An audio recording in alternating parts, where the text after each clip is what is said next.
So it actually went up, up, up. Like I said, bullish. Doji reversal, meaning come back up. Stayed green. It got pushed up. Like I said, it was, even though the candles were showing, I assumed we'd get down just because of the way that it was acting. But here we are again.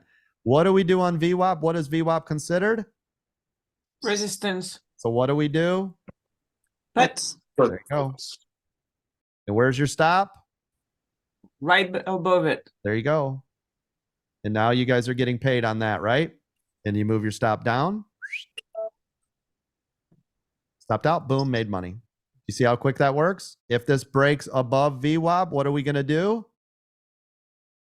False. Yep. And where's your stop?